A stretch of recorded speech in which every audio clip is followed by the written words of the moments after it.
Hello, my name is 환산스님 and this is Sun Meditation in English. Recently, one of our viewers contacted us and asked some questions about the holding the tongue position during seated sun meditation. She was apparently curious about how to do it and found the position a bit awkward. So as we enter into guided meditation today, I would like to briefly review the details of how to do that properly so that it doesn't feel awkward and incorporate that into our meditation practice. As we recall, we place one foot under like this, place the other foot on the opposite lap, take the edge of the right hand, place it against the lower belly, place the left hand on top of that, and then have your thumb tips meet each other in a light, elegant rainbow arc. Tuck in your chin slightly to make the crown of your head rise to the ceiling a little higher. Then take both shoulders, raise them to your ears, roll back, and then just drop. We should be holding our bodies upright with minimal muscular effort. We should feel balanced, and because we feel balanced and rooted and stable, we'll feel a certain kind of calmness, and we should feel a reduction in the physical tension in our body once we get used to this posture. Now, as for the tongue position, our viewer apparently thought that you have to press the tip of the tongue against the teeth in the upper row. And that if you do that, if you put pressure in your mouth, you're going to have undue tension. It's going to be very, very uncomfortable. So what you really want to do is you just want to lightly push your tongue against the roof of your mouth behind the upper row of teeth. And the way to do that, practically speaking, is simply to fold your tongue lightly and just let it rest up against the roof of the mouth. Close your mouth gently. Let the upper row and lower row of teeth meet each other naturally with minimal tension in your jaw and neck. Now, when you hold your mouth in this position, what will happen in the course of meditation is that saliva will begin to pool in your mouth. And the temptation is that we'll want to keep swallowing it when we feel it forming in our mouth. Now, that definitely won't work in a community setting because in a very quiet meditation hall, people can hear you swallow. And even if you're meditating alone, it will constantly interrupt your practice. So what you want to do instead is just let the saliva collect in your mouth until it feels kind of full. And then just swallow it in one long, quiet gulp. So when we swallow it, it'll actually be helpful for our digestion, and there's nothing unsanitary or unhealthy about it. We just need to get used to something that's a little bit unfamiliar to us. So don't give up on the tongue position. In their practices, the position of the tongue is considered quite important. It unifies the flow of energy through our bodies. Now, whether you believe in that type of theory of biology of human beings or not, you'll find through your own experience that holding your tongue in this position in the long run feels more natural and affects more of your body than you would think. So bearing that in mind, why don't we begin our preparation breathing? So all together, we hold our meditation posture, and we're going to breathe in through our nose, completely fill our chest, hold until we feel mildly uncomfortable, and then exhale through our mouth, completely emptying our lungs. So why don't we do that together? So inhale, hold, and then exhale. Typically, in his Dharma speeches, our teacher, Sun Master Songdam, advises us to do this 3 times before actually engaging in formal seated meditation. But if you're at the end of a long day and it's been hard and stressful, it's good to do it more than that, to really let your body and your mind relax and stabilize and clarify, and then you'll find you have a much more rewarding and potent meditation experience. One more time, inhale. Hold. And then exhale. Now, without missing a beat, let's enter directly into our abdominal breathing. Inhale. Hold. And then exhale. Now let us engage our hwadu, the question that we ask ourselves, that is the object of our meditation. I mo go, why I, MWOT, G-O. Why don't we try that aloud together for a few times? So inhale, hold, and then on the exhale, Imoko. One more time, breathe in, hold, and on the out breath, Imoko. So try this way of enunciating or intoning Imoko for yourselves. Ultimately, you have to work with what is most comfortable and natural for you. Now, the topic of today's program is a project actually that I have been working on with some students in Korea. I call it the 100 Days to Change project. And let me give a little bit of background information on that. Recently, I have been assigned the role of Dharma Master Guide for the Buddhist student associations at both Goryeo University and Seoul National University in Seoul. These are some of the most well-known universities in Korea. And so I've taken on the responsibility of sharing these ancient Buddhist teachings with very young students. And one of the issues that I've encountered in teaching them is that we live in an age, even in Asia, when as a religious representative, you say to someone, believe this because the Buddha said it, believe this because so-and-so said it, believe this because this is Buddhism. People are not comfortable with that. Modern people are not comfortable with blind obedience to any form of authority anymore. So this way of teaching this type of religious tradition is often at odds with the modern temperament and with the kind of thinking that is produced by our modern educational system.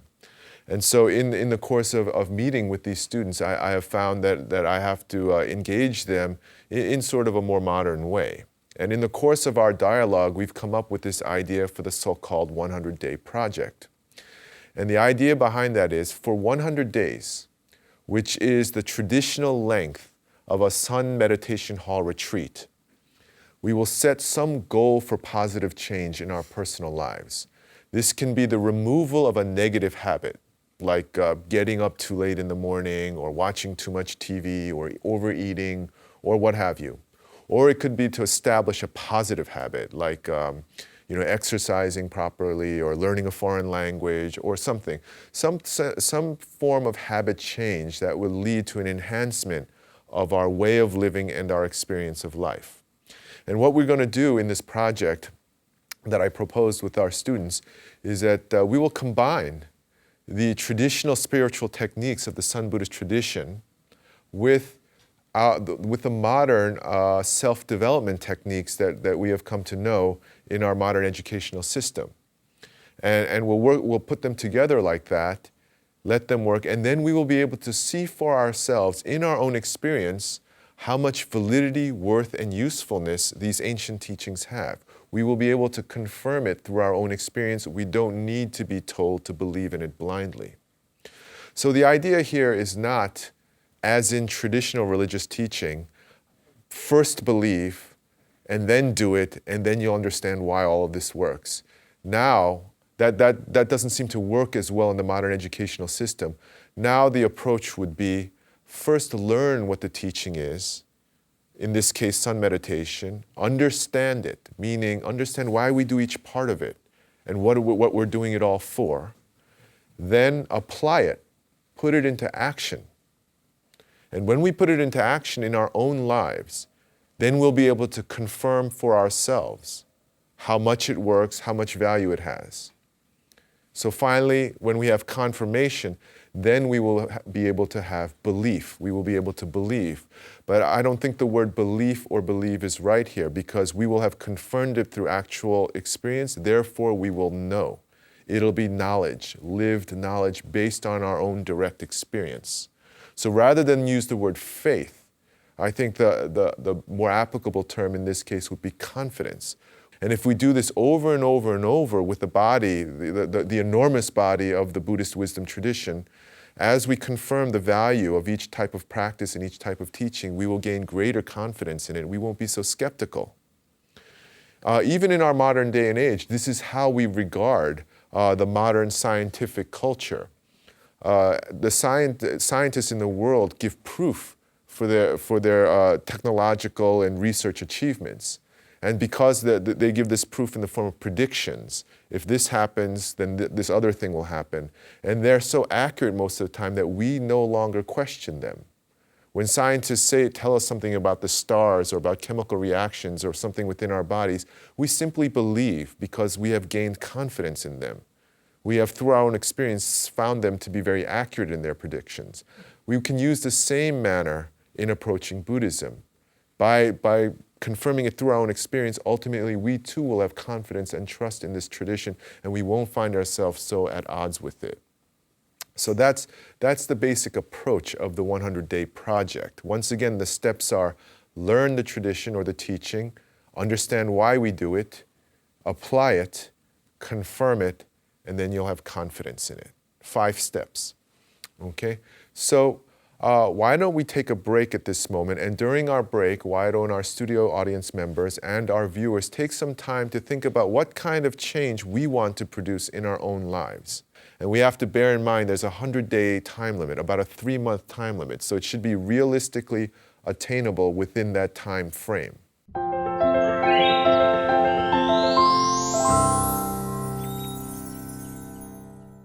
Hello again. For the second half of our program, I will assume the modern seated position for meditation in a chair. Now, as I mentioned just before we took our break, we're going to think about what kind of goal we want to set in terms of making some positive change in the way we live. Now, in selecting our goal, I would like to emphasize that it should be something that's measurable, that's quantifiable, that we can objectively judge whether we've achieved it or not. So, for example, one of our students said, well, he would like to read more books that are not just on the reading list for his curriculum. And that's an admirable goal for a young student. But we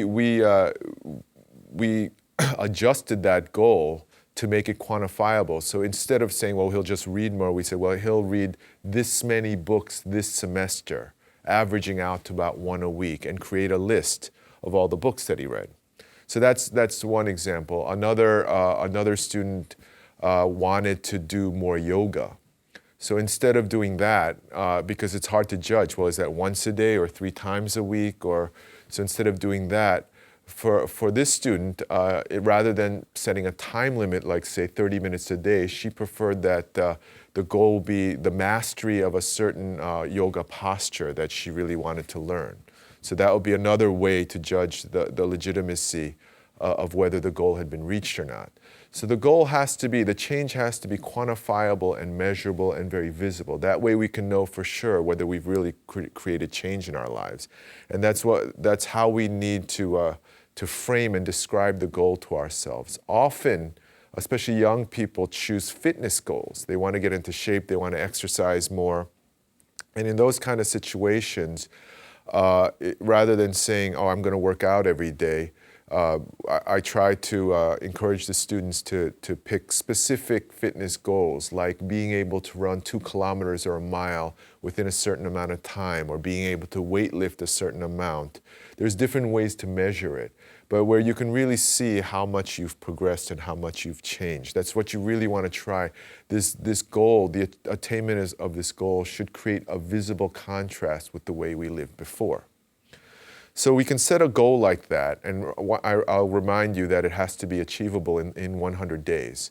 And after we've set our goal, one thing that I would very much like to recommend to our viewers is that you share this goal with the people around you and enlist social support. Call people's attention to it, ask them for support.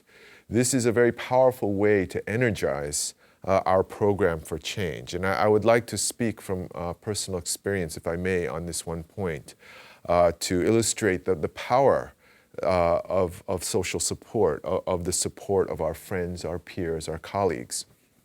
Now, about 10 years ago, I was going through a period where I felt that I needed to reinvigorate my spiritual practice and sort of re-energize my level of spiritual conviction. And while I was thinking about this, the thought popped into my head, well, I would like to do a fast, a water fast, which means not eating anything but clear water for a certain amount of time.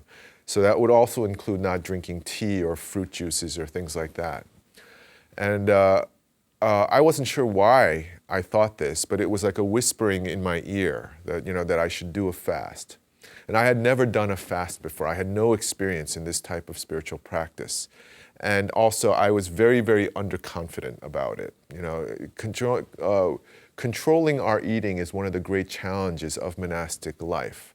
And some take to it very naturally, others have difficulty with it. For myself, I'm one of those that have always had difficulty with it. So I thought, could I really cut off eating like that for a duration of time? So the first thing I decided to do was research it as much as I can. And I read as many books about fasting as I could and kind of learn what it really means, what it does to you on the physical and medical level, what it does to you on the psychological level, and finally what it does on the spiritual level.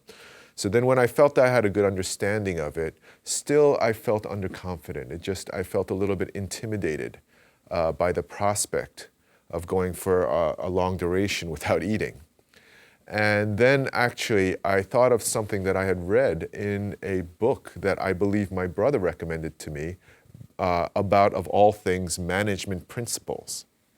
And in this book, the author, who as it turned out is a Buddhist, but this author, I actually can't remember his name, he recommends that when you're living in some kind of organizational setting and you undertake a project with specific goals in mind, most people think, according to this author, that if you get approval for it, that's done and then you can just implement the project. But he argues that that's not enough. And the plan that he presents is you get approval or permission from those above you. You get agreement from those next to you, your peers and colleagues. They need to know what you're doing and be in agreement with it, even if they're not going to directly support it, so that both of you know that your interests are not in conflict and there's no misunderstanding. So the need for agreement is stressed. And finally, for those below you, they need understanding. They need to understand what the goal is and why it's trying to be achieved. So this is the three-pronged approach to social harmony when undertaking a project. Approval from above, agreement from those next to you, and understanding from those so-called below. So this popped into my head, and I decided, well, I'm going to use this, to sort of to uphold this personal initiative that I was going on. So I went to my teacher, and I received both approval and permission from him to undertake a fast. And then I spoke to my Dharma brothers, fellow Sinims, and sought their agreement. And when I did that, I really understood the importance of doing that, because as it turned out, some were very, very supportive and thought, yeah, it's a great idea, it's good for your health and everything. But some found it, well, beside the point. Like, fasting, according to this tradition, doesn't lead to enlightenment. So why are you kind of going off track? So nonetheless, once they understood my goal, they agreed to it. So even though I knew that they might not be providing direct emotional support, I knew that we would not be interfering with one another for lack of dialogue.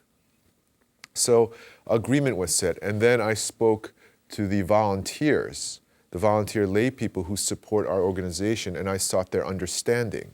And I also realized the importance of that, because in Korea, eating is a big deal.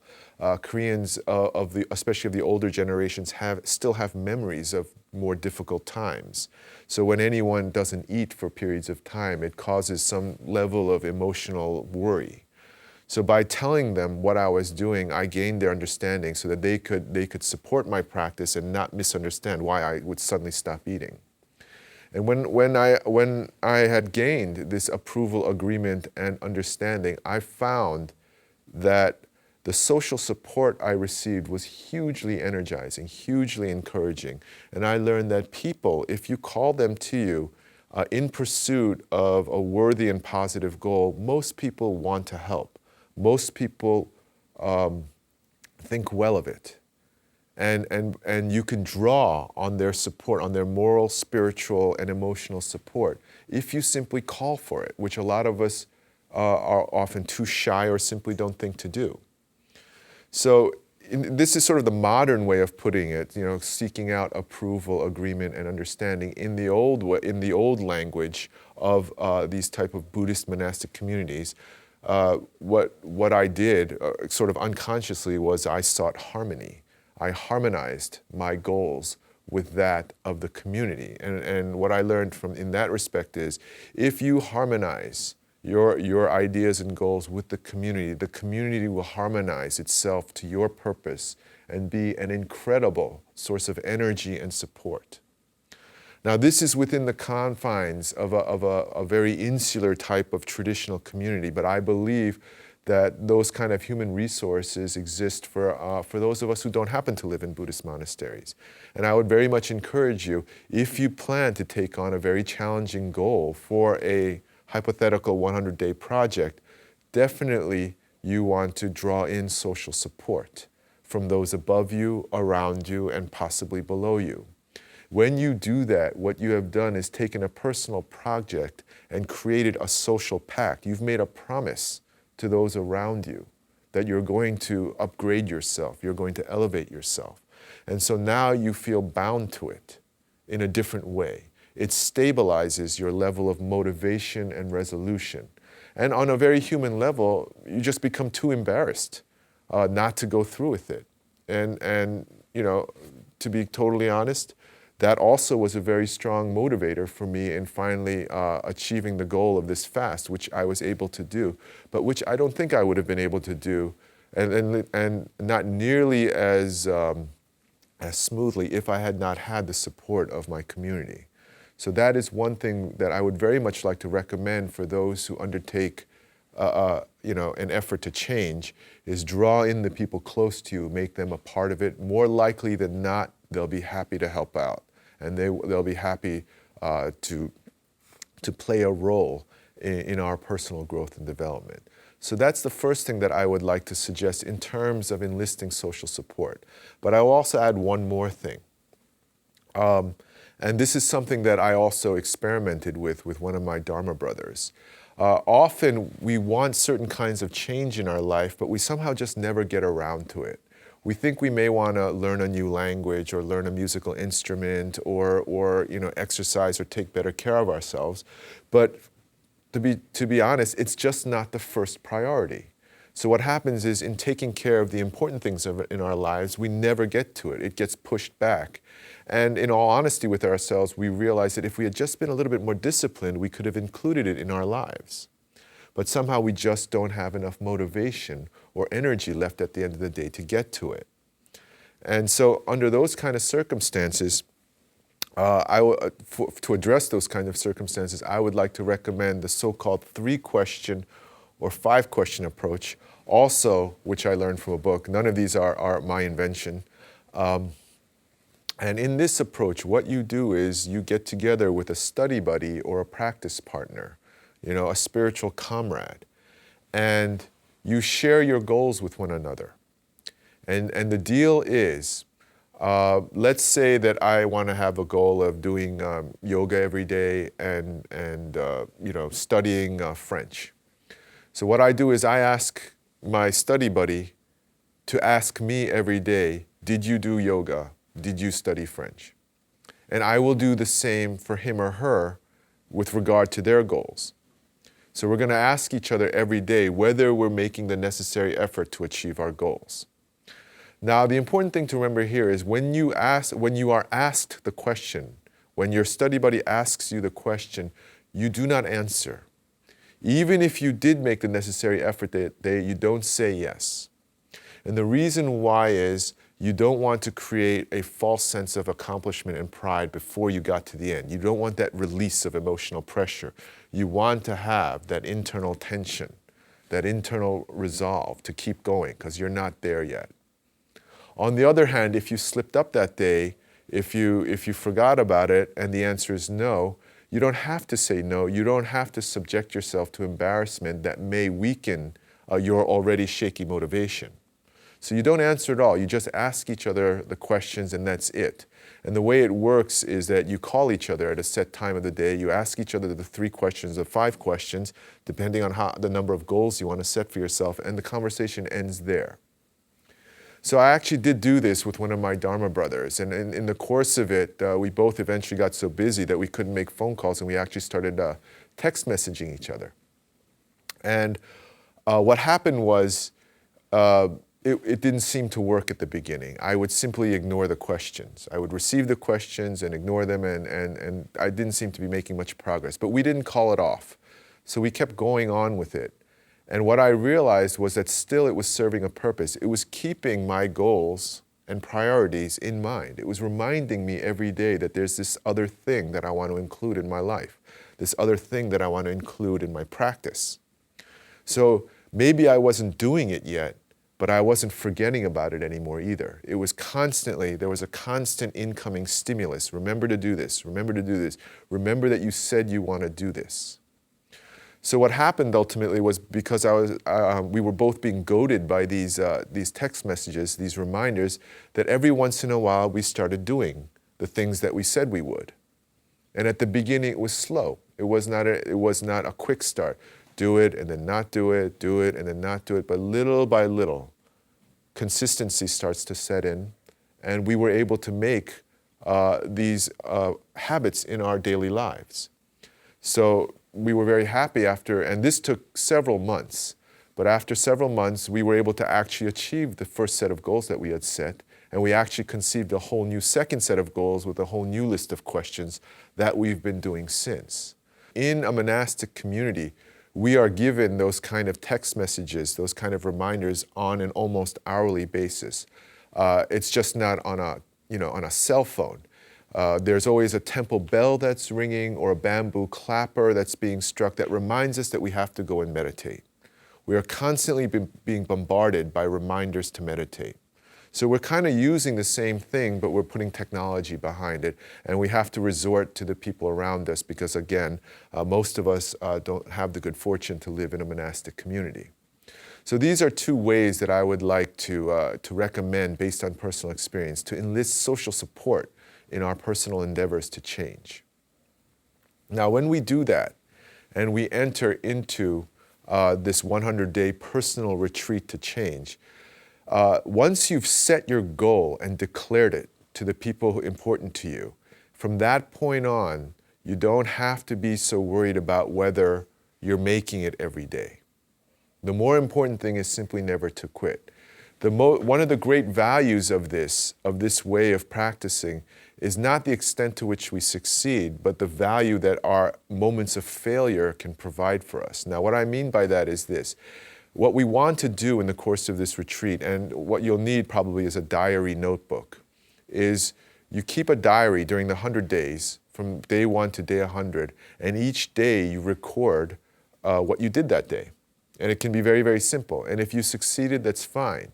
But on the days that you failed, on the days that somehow you went off track, you evaluate, you self-reflect. What are the causes and conditions that created this deviation from my stated purpose? This is very, very important, because once we start, the days that we fail will teach us more, because what we'll begin to create is a list of social triggers and internal and external stimuli that throw us off track, and we'll begin to learn what our vulnerabilities are. And what will really, it's not what we achieve in the 100 days that's important. We will gain this knowledge that when we set a long-term goal, these are the things that we need to be aware of. Based on my personal temperament, my personality, my physical condition, my social situation, whatever, these things I'm vulnerable to, these things I need to figure out a way to get through. And in the course of the 100-day experiment, you can play around with different ways to get through it. So for example, one of our students made a goal not to watch TV and almost immediately broke the goal. And so she was somewhat embarrassed. But the more important thing there was not whether she watched TV on a given day or not, but why. Why did she watch TV that day? And so she said because her mother had turned the TV on near her, and even though she didn't want to watch it, when she heard the TV, she was kind of drawn to it. And so we had a discussion and we agreed that, well, she could enlist her mother in her effort and ask her mother to keep the television off when she's in the house so that she can make good on her goal. And so that's what she is now doing. So in this way, the student was able to identify a threat to her motivation and also create a method to neutralize that threat, even though it's very simple. And this is a kind of habit that we begin to learn. Rather than judging ourselves on our apparent success and failure on these small life projects that we undertake, we can instead learn to analyze what causes us to deviate and also what is most supportive of our success. So whether we succeed or not at the end of the 100 days, we will have learned this much about ourselves. Now, the role that meditation plays in this is this. This type of project will probably be familiar to those who know a little bit about the self-development field. But the special role that meditation has to play in helping us with our goals is this. Let's say that I have made a goal to exercise every day after work. And I go out and I intend to go to the gym or to the health club, but I walk out, I see an ad that's advertising some kind of food that I like, and it reminds me that I'm hungry, and then I think that my motivation weakens and my thinking becomes distracted, and for some reason I don't end up going to the health club and instead end up getting something to eat. And because now I've eaten something, I can't work out for another 2 hours, and 2 hours later I have completely forgotten about working out at all because by then I'm in front of the TV set. So there's a chain reaction of events that have occurred. And within the teaching of traditional Sun Buddhism, this entire train of events in which we so badly miss our goal is created because of one moment, the so-called one thought. One thought, one image or event in our minds that we were unable to handle in an appropriate way because we didn't know how to meditate.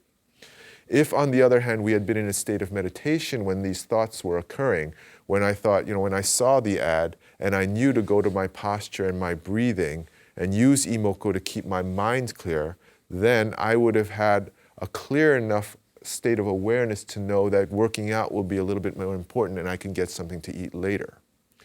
Meditation brings a higher level of consciousness to our moment-by-moment experience of life. Without this higher level of consciousness, we are simply dragged along by the so-called stream of consciousness. From the Buddhist context, the stream of consciousness is simply the stream of mental associations, thoughts, emotions, imagery, memories that occur from the constant bombardment of external stimuli that we're receiving. And the problem with that is that if we're not very alert, if we're not aware, we'll simply get dragged along by these mental reactions. They'll pull us along into deeper and deeper states of unconsciousness. And even though our eyes are awake, even though we feel that we're awake, actually it's almost like we're in a dream state. We're just watching things happen on the movie screen in our minds. It's exactly like being in a river and being pulled along by the current. You're not being pulled along by one water molecule. You're being pulled along by a swirl of billions of water molecules. Each of one is very weak and fleeting, but the sum total of which will pull you down that river unless you know how to swim. And in this case, knowing how to swim is meditation. Unless you know how to stay awake in that constant swirl of mental activity and choose the actions that you really want to do.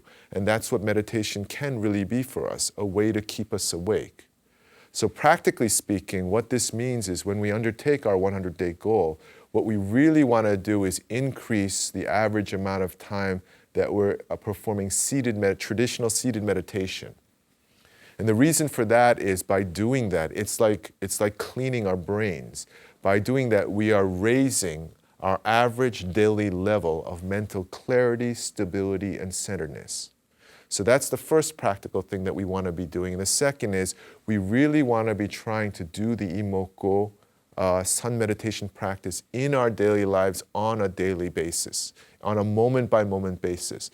In the midst of life, when we go to the bathroom, when we're standing in line, when we're riding a bus or a car, when we're sitting in front of our computers, always we want to be close to I Muoko. We always want to be there, always returning back to our so-called original Hwadu. That's what it's called in the tradition.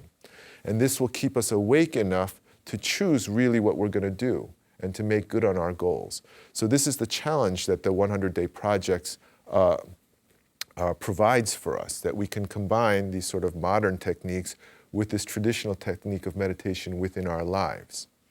Now, it all sounds nice, but when you actually try to go through a 100-day retreat, it can be difficult, especially for beginners. It's actually very difficult even for veteran practitioners as well. So the next thing I would like to recommend, and so far we have choose a measurable goal, enlist social support, and keep a diary of all the triggers of negative behavior that you encounter on days that don't go well. The next thing is you need to keep a calendar and mark everything that you do on that calendar. Put in a check when you're doing well and write a little note to yourself on the days that you're not doing well. And so that it's visible what you're doing on a day-to-day basis. And when you start to see those checks line up on the calendar, it's a really, really strong motivator. And if you ever practice in this way, you'll find that at the end of the practice, those calendar pages where you put the checks on are like a source of pride. It feels almost like a graduation diploma. So, which actually is what is provided at the end of a true meditation hall retreat, a so-called proof of certificate that you actually made it through the retreat. And if you try one of these, you'll see how much something like that can mean to us on a personal and symbolic level. So these are very important things. And finally, the most important thing is that no matter what happens, do not quit in the middle of this retreat. There is a saying within the culture of classical Chinese calligraphy. Now, in classical Chinese calligraphy, the artist takes a sheet of very delicate white paper and uses a hair brush filled with ink to draw these very complex Chinese characters. And these characters are both pictures and words, so-called ideograms. And the nature of the materials is so delicate that if the artist hesitates for even a moment, the character is ruined. There's a blotch or a drop.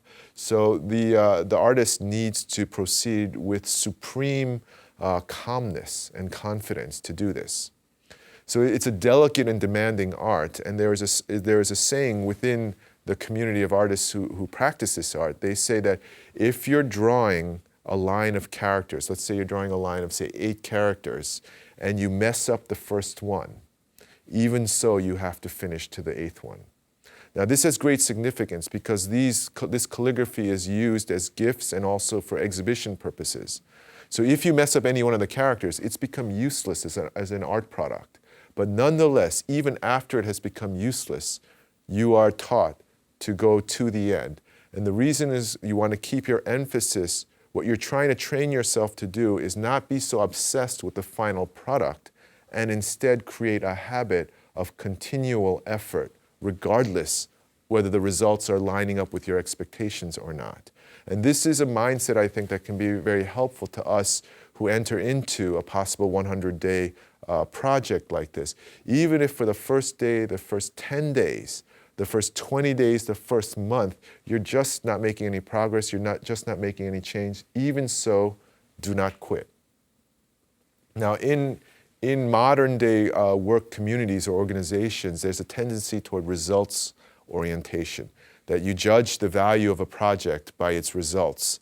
And that's a very practical and reasonable way to run projects. But in actual life isn't a project. It doesn't have a set beginning and end. As soon as one thing ends, another begins. So rather than constantly being obsessed with results, we might learn to cultivate a way to keep our attention on the process itself, because there will always be another project, there will always be another day until the end of our lives. Unlike a project, parts of our lives don't simply end there. We go right on into the next part of our life. So it's better to deal with it as a seamless whole. So that's one more thing that I would like to share with you, that this emphasis on developing a habit of continual effort and of staying, as they say in Sun Buddhism, of staying in the moment. Don't worry about the results. Don't worry about the future. Just keep practicing right where you are. Finally, I will share with you the cliche in Western culture of getting back on the horse after you've fallen off. No matter how many times you fall off the horse, get back on it again. It's a very, very old saying in the West. And for us, in Buddhism, it has special significance. The horse, from a Buddhist perspective, is our unconscious mind, our huge collection of living negative karma, our unproductive habits of thought, emotion, and behavior that take on a life of their own. This horse is stronger than us, and it is completely untamed and wild. So it's not going to bend to our will very easily, and we have to have the patience, the courage, and the persistence to get back on it over and over again, even though it constantly makes a fool of us and throws us back into the dirt. But if we do this, and if we do this using the wisdom and skill of tried and true practices, and reflecting on the mistakes that we make, we will find that through skill and persistence and patience, we can learn to master and tame this wild horse. And instead of throwing us off, it will actually take us to where we want to go. This is the promise of Sun Buddhism. So I will urge you, first of all, I will recommend that we try a personal 100-day retreat like this. And if you undertake it, absolutely do not quit. Get up on that horse over and over and over again. It doesn't really matter whether you hit your goal or not. What you will have at the end is increased and enriched self-knowledge. So I think that's all the time that we have today. So thank you very much for listening. And once again, I will close with the traditional Korean Buddhist greeting, and we will enter our closing session of meditation.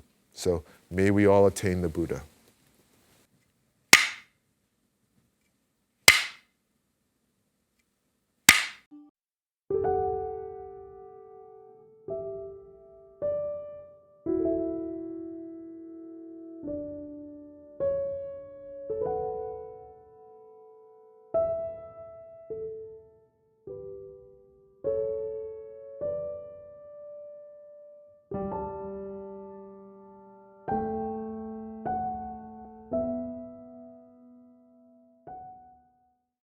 Thank you.